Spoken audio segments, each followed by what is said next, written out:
Hello बच्चों, स्वागत है आपका एफटी की स्टडी चैनल पे। आज मैं आपको क्लास 9 का इंग्लिश का जो सैम्पल पेपर है मिड टर्म का 2025 और 26 के सेशन के बच्चों के लिए इसका सेक्शन सी कराने जा रहा हूँ, जो आपके बुक से है लिटरेचर। तो आइए हम देखते हैं कि सेक्शन सी में कौन कौन से क्वेश्चन दिए हुए हैं।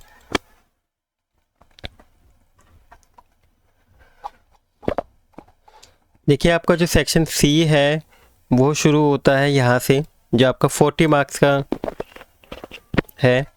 इसमें आपके क्वेश्चन नंबर 6 दे रखा है कि आपको एक एक्सट्रैक्ट दिया है, read the given extract and answer the following question. और आपको इसमें से जो क्वेश्चन दे रखे हैं, दो एक्सट्रैक्ट दे रखे हैं, कोई एक एक्सट्रैक्ट आपको करना है। ठीक है, एक यहाँ पे दिया हुआ है, एक नीचे दिया हुआ है। सबसे पहले हम इसको देखते हैं। She had been to headmistress' room, and as she come out, the notice a girl playing the piano. ठीक है, उन्होंने देखा एक गर्ल है जो क्या है, पियानो बजा रही है। जो इसको क्या है, it fascinate her and she thought of the learning it, but her teacher discouraged her. उसके जो टीचर थे इसको डिस्करेज करते थे।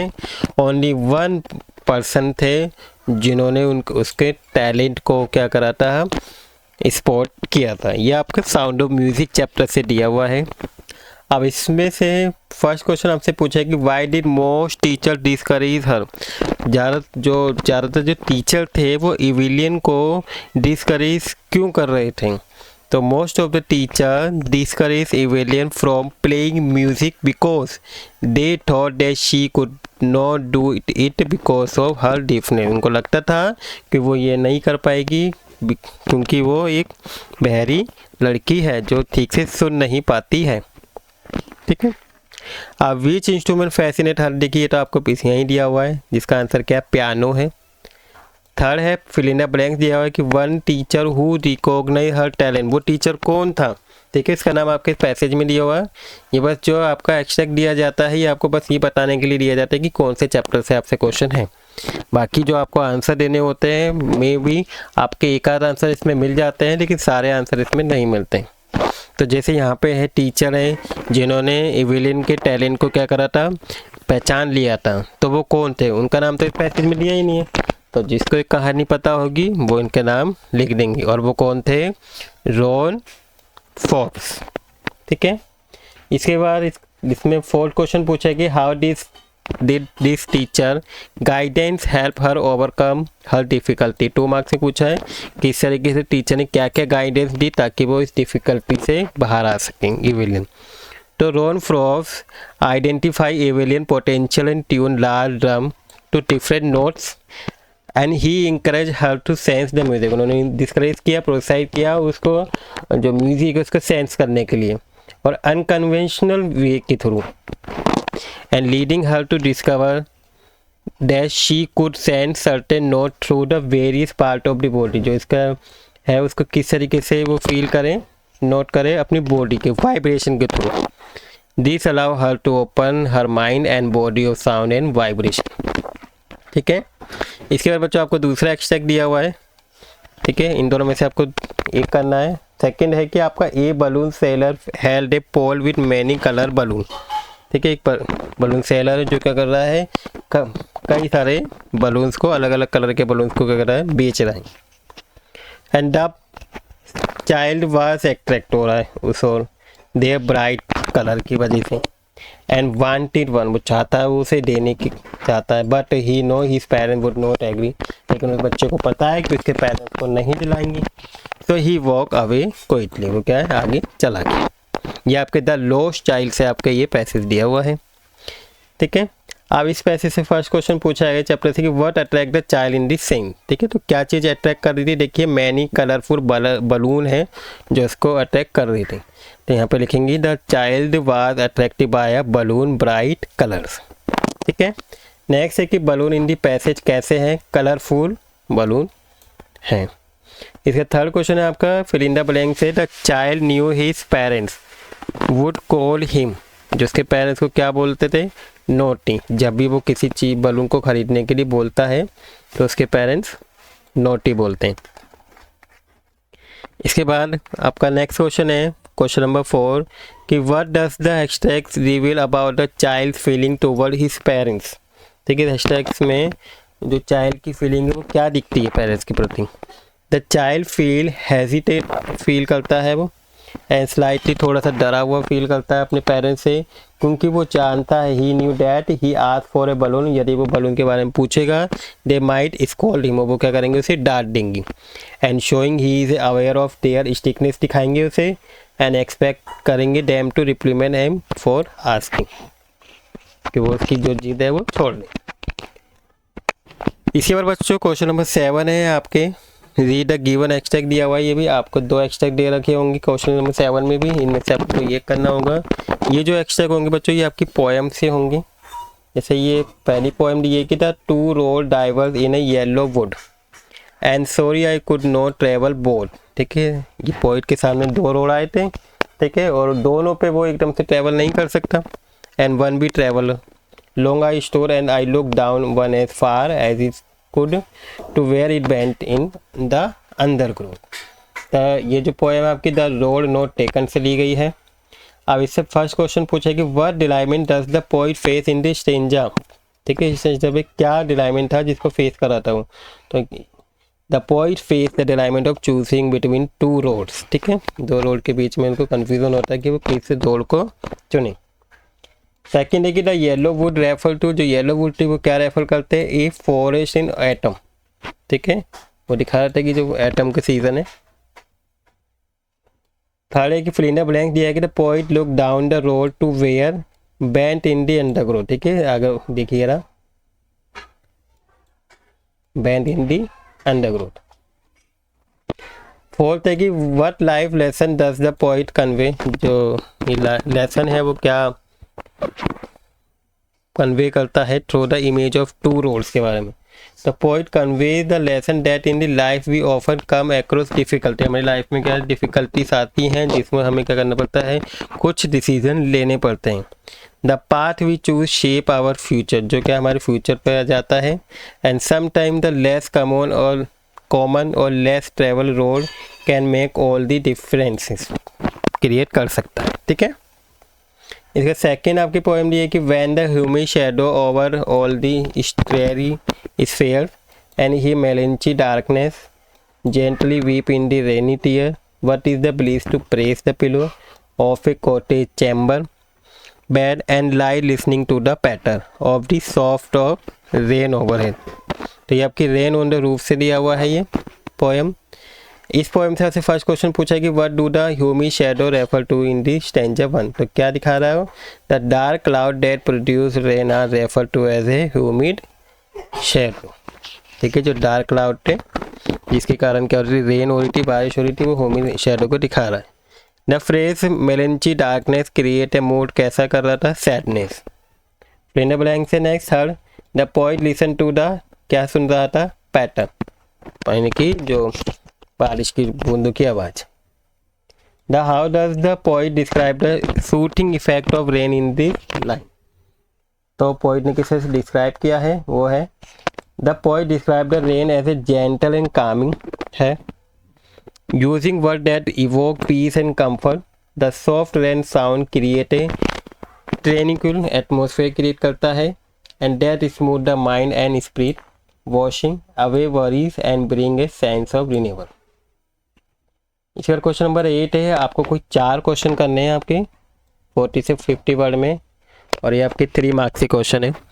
तो फर्स्ट क्वेश्चन आपसे ये पूछेगा कि how did Evelyn Glennie learn to sense sound without hearing, किस तरीके से उन्होंने सीखा बिना सुने आपके साउंड और म्यूजिक से। तो आइए इसका आंसर देखते हैं। Evelyn learn to perceive sound by feeling, vibration के थ्रू उन्होंने सुना। ठीक है, देखिए मैंने यहाँ पे आपके आंसर के यहाँ पे हिंदी भी दी है ताकि आपको और अच्छी समझ में आए। Specially through her feet mind hand she often perform barefoot, ठीक है, to better sense the vibration from the instrument and the floor.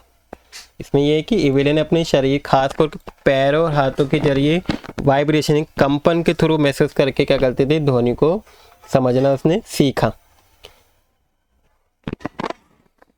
जितने भी उसके पास बाग यंत्र थे और ज़मीन से आने वाले कंपन को बेहतर ढंग से समझने के लिए वह अक्सर क्या करते थे, नंगे पैर ही प्रैक्टिस करती थी, ठीक है, इंस्ट्रूमेंट के आवाज़ को सुनने के लिए। इसके बाद बच्चों नेक्स्ट क्वेश्चन है आपका 8B। How does the story highlight the difference between mechanical teacher and traditional schooling के बीच में क्या डिफरेंसेस हाईलाइट किया गया है, ठीक है। इट क्या शो करता है, it show that the learning is not just about the absorbing information. जो लर्निंग है, जो सीखना है, वो केवल क्या है, जानकारी ही नहीं है, उसके बारे में ही नहीं है, बल्कि, ठीक है, but also about the Joy of sharing knowledge and experience, बल्कि दूसरों के साथ ज्ञान और अनुभव साझा मतलब शेयर करने के आनंद के बारे में भी है, ताकि हम अपने जो आइडियाज़ हैं, ठीक है, जो नॉलेज हैं, उसको भी अच्छे से शेयर कर सकें। The story suggest that the traditional schooling with its social environment and human teacher can be more enjoyable and fulfilling than mechanical teacher. तो इसमें ये दर्शाता है कि सीखना केवल जानकारी की आत्मसात करने के बारे में नहीं है, ठीक है, ओनली इन्फॉर्मेशन लेना नहीं है, बल्कि दूसरों के साथ ज्ञान और अनुभव साझा करने के बारे में भी है। कहानी ये बताती है कि पारंपरिक जो स्कूल शिक्षा थी, ठीक है, यानी कि जो ट्रेडिशनल, अपने सामाजिक परिवेश और मानवीय शिक्षा के साथ यांत्रिक शिक्षा की तुलना में ज़्यादा फायदेमंद, आनंददायक थी और संतुष्टिदायक थी। जो ट्रेडिशनल, जो मैकेनिकल टीचिंग है, वो क्या है, वो इतने अच्छी नहीं मानी जाती है, इससे ज़्यादा सेटिस्फेक्शन नहीं मिलता है, अपने एक्सपीरियंस को शेयर नहीं कर पाते हैं, अपनी नॉलेज को शेयर नहीं कर पाते हैं, ये उन्होंने बताया है। इसके बाद बच्चों नेक्स्ट क्वेश्चन है क्वेश्चन नंबर C कि how does the Kezia attitude toward her father change in the and. कहानी के एंड में जो केजिया का जो एटीट्यूड था वो चेंज हो गया था, ठीक है, वो कैसे चेंज हुआ तो वो आपको बताना है। द लिटिल गर्ल से ही आपका क्वेश्चन है, तो आइए इसका आंसर देखते हैं। Kezia of attitude toward her father change हो गया, ठीक है, उसका रवैया अपने पिता के प्रति बदल गया। When he show care and concern of her, जब वो अपने पापा के जो केयरनेस को देखती है, ठीक है, जब एक बुरे सपने से उपजी एक रात में उन्होंने उसके लिए परवाह और चिंता दिखाई उसके पिता ने, during a night of distress cause by A nightmare, ठीक है, जब बुरा सपना आया उसे, बुरे सपने को जब वो डर गई थी, तो उस डर में क्या करा, उसके फादर ने उसकी केयर की थी, चिंता की थी, तब उसकी जो थिंकिंग थी, जो एटीट्यूड था टूवर्ड्स हर फादर, वो चेंज हो गया था। And her father loving action such as comforting her and keeping her warm made her realise his true nature and bought them closer together. उसके पिता के प्यार भरे व्यवहार, जैसे उसे दिलासा देना, उसे गर्म रखना, अपने असली स्वभाव को एहसास कराया उन्हें उसके पिता ने, और इसी दिन से क्या होगा, ये एक दूसरे के करीब आने लग गए, एक दूसरे को समझने लग गए, ठीक है। इसके बाद बच्चों नेक्स्ट क्वेश्चन है आपका why is Einstein remember as a humanitarian as well as genius. ये आपके truly beautiful of mind chapter से दिया हुआ है। तो advocate of peace and disarmament specially after witnessing the devastation of the world war first and second spoke out against nuclear weapons and urged for international control of atomic energy. Supported civil rights, was an outspoken critic of racism and segregation, particularly in the United States. तो जो पहला और जो दूसरा world war हुआ था, विश्व युद्ध हुआ था, उसकी विनाशकारी घटनाओं को देखने के बाद उन्होंने शांति और निरस्त्रीकरण की वकालत की, ठीक है, witness division of world war, peace and disarmament इसे बोलते हैं। उन्होंने परमाणु हथियार के खिलाफ आवाज़ उठाई, जो उन्होंने अमेरिका ने जो यूज़ किए थे, और परमाणु ऊर्जा पर अंतर्राष्ट्रीय नियंत्रण पर भी आग्रह किया, क्योंकि अमेरिका ने क्या करा था, जो परमाणु बम थे वो किस पे गिराए थे, जापान के नागासाकी पे गिराए थे, तो उन्होंने उसका विरोध किया। उन्होंने नागरिक अधिकारों का समर्थन किया, और विशेष रूप से अमेरिका में नस्लवाद और अलगाव के बाद की जो भेदभाव था उसके वो कहते हैं अगेंस्ट थे।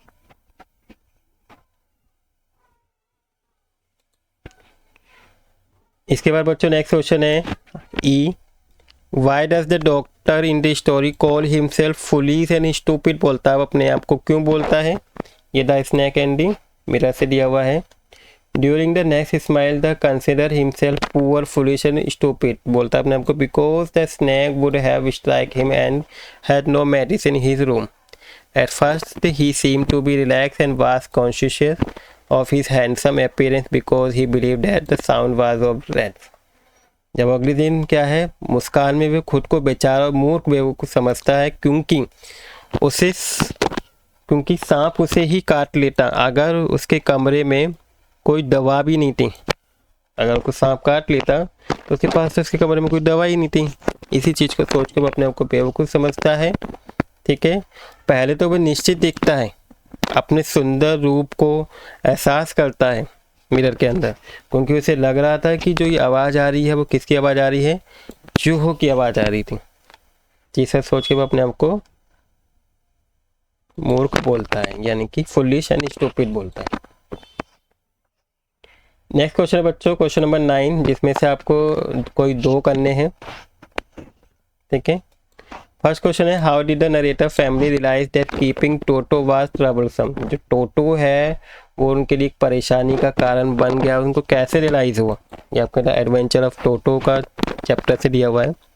टोटो द मिसशीफ मंकी, एक शरारती बंदर था।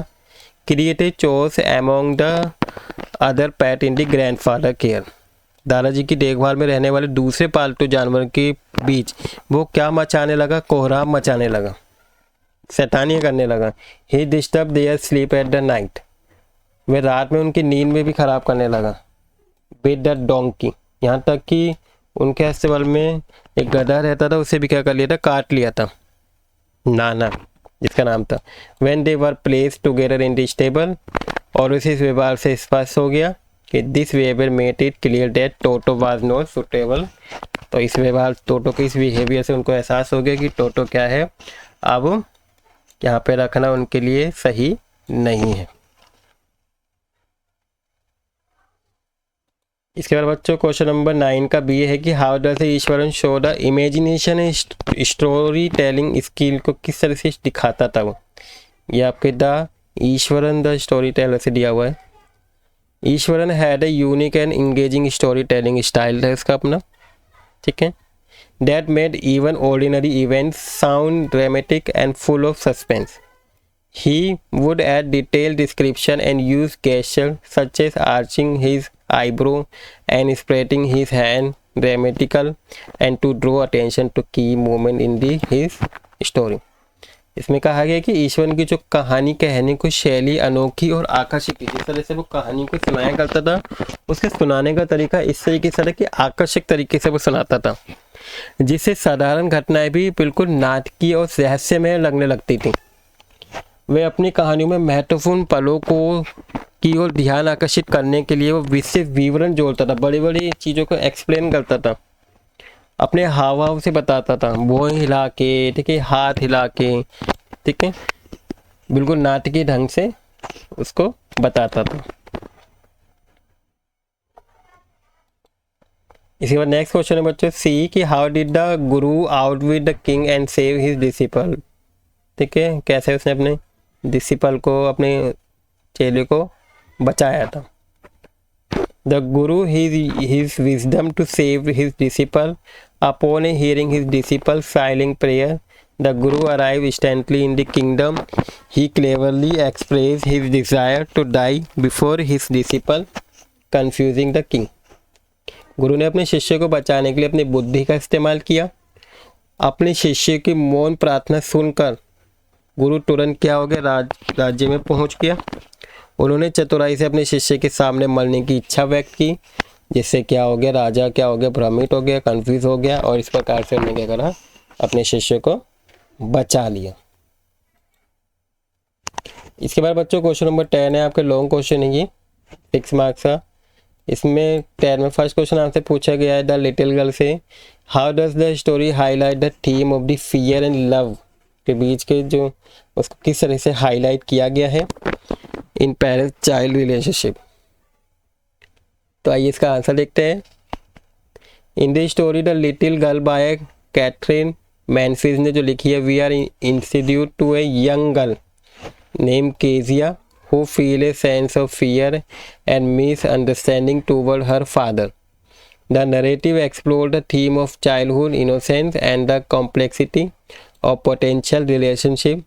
Kezia's father is portrayed as a strict and intimidating figure, which makes her feel isolated and anxious.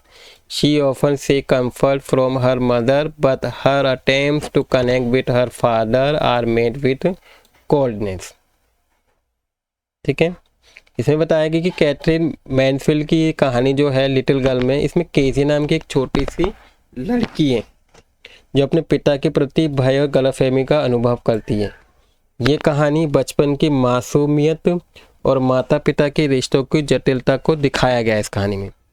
Kezia के पिता एक सख्त और डरपोक व्यक्ति के रूप में चित्रित किया गया है, थोड़े स्ट्रिक्ट थे, ठीक है, ये डरपोक नहीं है, जिसे वे खुद को अलग थलग समझते थे, चिंतित महसूस करते थे।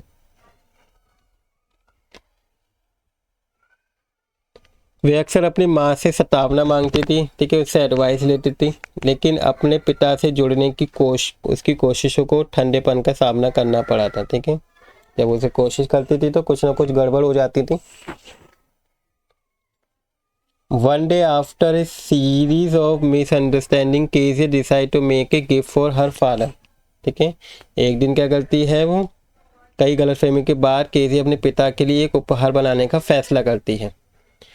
Hoping to bridge the emotional gap between them, however, her gesture to meet with a disappointed, leading her to feel even more aligned. हालांकि उसके इस कदम को निराशा ही हाथ लगी थी जब उसने ये डिसाइड किया था उपहार बनाने का, जिससे वे और भी अलग थलग महसूस करने लगी। मोड़ तब आता है जब केजिया के पिता काम पर एक लंबे दिन के बाद खुद को एक असुरक्षित स्थिति में पाते हैं, ठीक है। The turning point come when Kezia father after a long day work find himself A vulnerable position, ठीक है, यानी कि अपने आप को असुरक्षित पाते हैं। And Kezia see a different side of him. This moment of connection revealed the complexity of love and fear in the familial relationship. Ultimately, the story highlights the importance of understanding and communication in bridging the emotional distance between parents and children. Emphasize that love can often be hidden behind storm. मतलब Kezia का उनका एक अलग रूप देखती है उस दिन जब अपने आप को असुरक्षित महसूस करते हैं। जुड़ाव का ये क्षण प्रारंभिक रिश्तों से प्रेम और भय की जटिलता को दिखाया है। अंततः कहानी माता पिता और बच्चों के बीच भावनात्मक दूरी को बांटने में समाज और संचार के महत्व को दिखाया गया है और इस बात पर बल देता है कि प्यार अक्सर कठोर बाहरी आवरण के पीछे छिपा रहता है, कि अगर कोई स्टिक वे दिखा रहा है तो उसके पीछे क्या होता है, प्यार छुपा हुआ होता है, जैसे केजी के फादर कहानी के अंदर दिखाए गए हैं। ठीक है बच्चों, आपने कहानी पढ़ी होगी, इसमें देखा भी होगा। इसके बाद नेक्स्ट क्वेश्चन है कि what does the Ustad Bismillah Khan life teach us about simplicity and devotion के बारे में क्या हमें उनसे सीखने को मिलता है, या फिर द साउंड ऑफ म्यूजिक से लिया हुआ है। तो lesson from Ustad Bismillah Khan life on simplicity and devotion to art.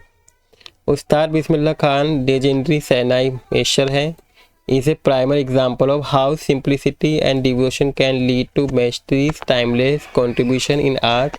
His life teach us to the following key point. उसकी लाइफ से जो हमें बहुत सारी चीज़ें हैं जो हमें सीखने को मिलती है, वो नीचे दी है, जैसे सिंप्लिसिटी, ठीक है। तो उस्ताद बिस्मिल्लाह खान के जीवन से सादगी और कला के प्रति समर्पण की शिक्षाएं। महान शहनाई वादक उस्ताद बिस्मिल्लाह खान इस बात का एक उत्कृष्ट उदाहरण कि कैसे सादगी और संपन्न कला में निपुणता कालातीत योगदान की ओर ले जा सकती है, ठीक है। उनके जीवन से हमें कुछ बातें सीखने को मिलती हैं जो निम्नलिखित हैं, जैसे सिंप्लिसिटी। तो देखिए सिंप्लिसिटी में क्या है, हम्बल लाइफस्टाइल था उनका। Despite his international fame he live a very simple life away from the extravagance of fame. इसका मतलब क्या है बच्चों, कि वे विनर्व जीवन शैली अपनी अंतर्राष्ट्रीय ख्याति के बावजूद उन्होंने प्रसिद्धि के दिखावटीपन से दूर रहते थे। वो सिंपल थे, किसी प्रकार का कोई दिखावटीपन नहीं दिखाते थे, एक ही बहुत सादा जीवन जीते थे। Unpretentious nature, he remained grounded, appreciable and rooted in his culture and familiar tradition। इसका मतलब है कि सरल व्यवहार, वे जमीन से जुड़े, मिलनसार और अपनी संस्कृति और पारिवारिक परंपराओं में ही को ही मानते थे, उसी में ही निहित थे। Next, focus on the craft rather than fame. He did not seek the spotlight, but let his music speak for itself। इसमें कहा गया कि प्रसिद्धि के बजाय कला पर ध्यान, उन्होंने सुर्खियों में आने की कोशिश नहीं करी, ठीक है, उन्होंने अपने आप को फेमस करने की कोशिश नहीं करी, बल्कि अपने संगीत को अपनी बात कहने की कोशिश करी। अपने संगीत के थ्रू ही उन्होंने अपने टैलेंट दिखाने की कोशिश की। डिवोशन टू आर्ट क्या है? Lifelong dedication. From childhood until his last day, he devoted himself solely to mastering the सहनाई। इसका मतलब है कि आजीवन समर्पण किया है उन्होंने। बचपन से लेकर अपने अंतिम दिनों तक उन्होंने खुद को पूरी तरह से शहनाई में ही निपुणता हासिल करने के लिए अपने आप को पूरा समर्पित किया है। प्रिजर्वेंस, he practiced rigorously, showing how consistent hard work is necessary for excellence। इसका मतलब है कि उन्होंने क्या है, एक दृढ़ता, ठीक है, एक स्ट्रॉन्ग पॉसिबिलिटी बना ली। उन्होंने कठोर अभ्यास किया, काफ़ी हार्ड वर्क किया, जिससे ये पता चला कि जो उत्कृष्टता के लिए निरंतर कड़ी मेहनत कितनी ज़रूरी है। अगर आपको कोई सक्सेस पाना है तो उसके लिए हार्ड वर्क हमारे लिए बहुत ज़्यादा ज़रूरी है। इसके बाद रिस्पेक्ट फॉर ट्रेडिशन, और रिस्पेक्ट भी करते थे। He carry forward the tradition form of the shehnai while also expanding its reach, ठीक है। परंपरा का समय, उन्होंने सहनाई के पारंपरिक रूप को आगे बढ़ाया और साथ ही इसकी पहुंच का क्या करा, और भी ज़्यादा इसको फैलाया इसके बारे में। Inspiration, his passion and commitment inspire artist to pursue their art sincerely and dedication, ठीक है। इसका मतलब है कि क्या प्रेरणा मिलती है उनसे, प्रेरणा है कि उनका जुनून, प्रतिबद्धता, ये कलाकारों की ईमानदारी और समर्पण के साथ अपनी कला को आगे बढ़ाने के लिए प्रेरित करती है। तो इन दी summary, in the detail, Ustad Bismillah Khan life exemplifies that a simple lifestyle paired with a deep devotion and discipline toward one's art can create a lasting legacy and elevate the art from the itself, ठीक है। तो संक्षेप में उस्ताद बिस्मिल्लाह खान का जीवन इस बात का उदाहरण है कि एक साधारण जीवन शैली और अपनी कला के प्रति गहरी निष्ठा रखनी चाहिए। अनुशासन एक स्थायी विरासत का निर्माण कर सकता है और कला को और भी क्या है, अच्छा बना सकता है, ठीक है। तो इसका आंसर ये मैंने आपको हिंदी के साथ, क्योंकि बच्चे बहुत से कंफ्यूज होते हैं कि इंग्लिश से, तो मैंने आपको हिंदी के साथ आपको पूरा आंसर समझा दिया है। इसके बाद बच्चों हमारा नेक्स्ट क्वेश्चन आता है आपका क्वेश्चन नंबर 11, जिसमें आपको ये भी लॉन्ग क्वेश्चन है, कोई वन करना है। फर्स्ट क्वेश्चन पूछा है कि how does the author highlight the innocence and vulnerability of the child, किस तरह से दिखाया है चाइल्ड का। तो आइए इसका आंसर देखते हैं बच्चों। In the story The Lost Child by Mulk Raj Anand, the theme of the innocence volubly are intricately woven into the narrative through the experience of a young child. The child represents purity and a sense of wonder, which is often contrasted with the harsh reality of the world around him. इसमें क्या है कि मुल्क राज आनंद की जो कहानी है the last child में, उसमें मासूमियत और वेदता के विषयों के एक छोटे बच्चे के अनुभव के माध्यम से गहराई से दिखाया गया है। बच्चा पवित्रता और आशय की भावना का प्रतीक है, जिसे अक्सर उसके आसपास की दुनिया को और कठोर वास्तविकता के विपरीत दिखाया गया है। The story begin with the child innocent से शुरू होती है, उसकी मासूमियत से, desire to explore and enjoy the festivities of fair. His excitement is playable as he sees various attractions such as merry-go-round and the sweets. This inconvenience reflection of child where the world is seen through a lens of joy and curiosity. However, this inconvenience also make him vulnerable as he easily distracted and lost sight of his parents in the crowd. तो इस passage का अर्थ है कि कहानी एक मेले के उत्सवों को तलाशने और उनका आनंद लेने की बच्चों की मासूम इच्छा से शुरू की गई थी। जब वे विभिन्न आकर्षकों जैसे कि हिंडोला और मिठाइयों को देखता है, झूलों को देखता है, स्वीट्स को देखता है, तो उसका उत्साह क्या हो जाता है और हो जाता है उत्साहित। और ये मासूमियत बचपन का ही है जहाँ दुनिया को आनंद और जिज्ञासा के दिखाया जाता है। हालांकि ये मासूमियत उस वेग भी बनाती है क्योंकि वह आसानी से विचलित हो जाता है और भीड़ में अपने माता पिता को क्या करता है, भूल जाता है। As a child wander away, his vulnerability becomes evident the moment he realizes he is lost. The joy of the fair turns into a fear and despair.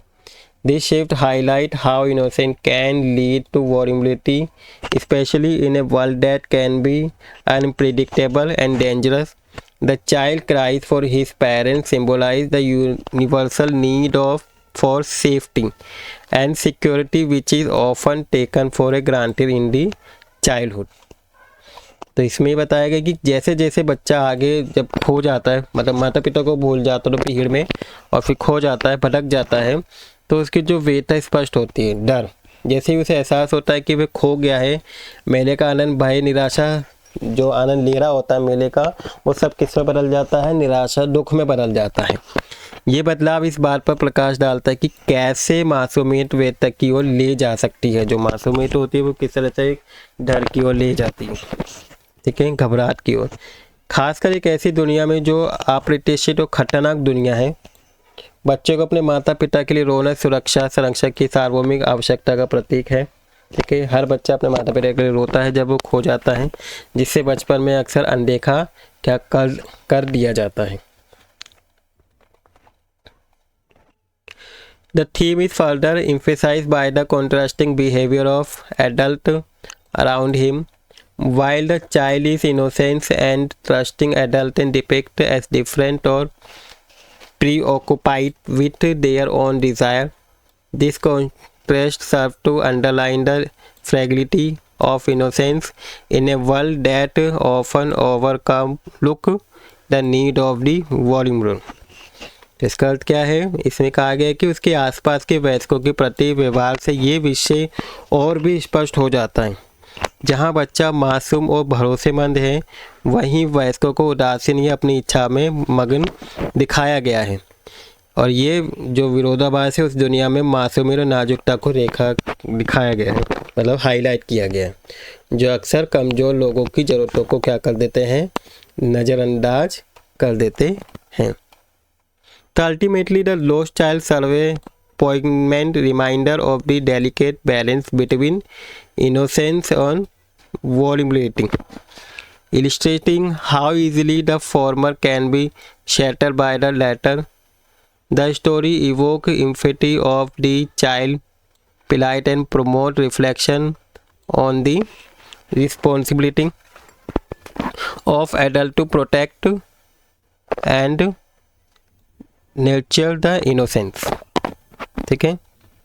तो इसमें बताया कि द लास्ट चाइल्ड मासूमियत और कमजोरी के बीच के नाजुक जो रिलेशन है उसके बारे में याद दिलाती है और ये बताती है कि मासूमियत कितनी आसानी से कमजोरी को और कमजोरी तोड़ देती है।